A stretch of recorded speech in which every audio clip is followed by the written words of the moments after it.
പ്രമുഖ തീർത്ഥാടന കേന്ദ്രം കയറുന്നിടയിൽ 2 യുവാക്കൾ ശ്വാസം മുട്ടി മരിച്ചു എന്നുള്ള വാർത്ത പേപ്പറിൽ വരാതിരിക്കാൻ വേണ്ടി മാത്രം ഞങ്ങളത് ഒഴിവാക്കി.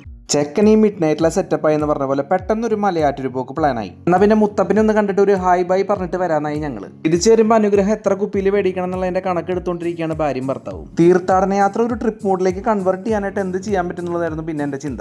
15 minutes later.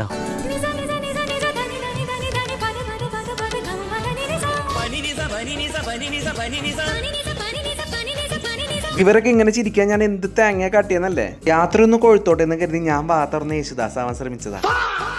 അങ്ങനെ പാട്ടൊക്കെ പാടി നല്ല ചിൽ വൈബില് കാട്ടിക്കോടെയുള്ള കുറച്ച് അഭ്യാസങ്ങളൊക്കെ കഴിഞ്ഞപ്പോഴേക്കും ഞങ്ങൾ മലയാറ്റൂരങ്ങ് എത്തിയടോ.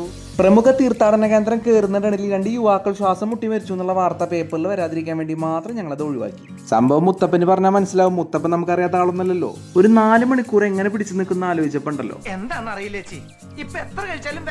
ഇനി വന്നിട്ടൊന്നും ചെയ്തില്ല എന്നുള്ള വിഷമം മാറാൻ വേണ്ടിയിട്ട് പറ്റുന്ന പണി അങ്ങ് ചെയ്തു. നല്ല പപ്പടവടിയും ചുക്ക് കാപ്പിയൊക്കെ മേടിച്ചങ്ങ് കഴിച്ചു. മുത്തപ്പൻ അങ്ങ് സന്തോഷിക്കട്ടെ. അടിവാരത്ത് കാണാവുന്ന എല്ലാ സംഭവവും കണ്ടു കഴിഞ്ഞിട്ടും സമയം ഇനിയും ബാക്കി. നേരെ കാറിലോട്ട് കയറിക്കുക ഏതെങ്കിലും സിനിമ കണ്ട് നേരം കളയാനായി ചങ്ക്. അതും പറഞ്ഞ് 2 പാട്ട് പ്ലേ ചെയ്തത് മാത്രമേ ഓർമ്മയുള്ളൂ.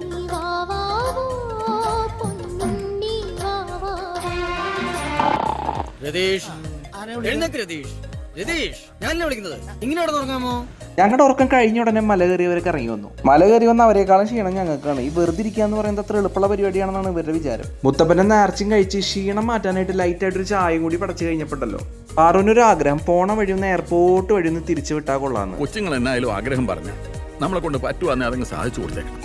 എന്നാ പിന്നെ അവിടെ എത്തിയ സ്ഥിതിക്ക് ഒരു ലാൻഡിങ് കൂടി കണ്ടിട്ട് മടങ്ങാനായി തീരുമാനം. ഒരു 10-15 മിനിറ്റ് അവിടെ കിടന്ന് തിരിഞ്ഞപ്പോ ഞങ്ങൾ ആ കാര്യം റിയലൈസ് ചെയ്തു. സംഭവമൊന്നുമില്ല, എല്ലാ ഫ്ലൈറ്റും ഉണ്ട്. ആ ടൈമിൽ ലാൻഡ് ചെയ്യേണ്ട ഫ്ലൈറ്റ് മാത്രം ക്യാൻസൽഡ്. എങ്ങനെയുണ്ട്? എങ്ങനെ ഇരിക്കുന്നു? എന്നാ പിന്നെ ഞാൻ അങ്ങോട്ട്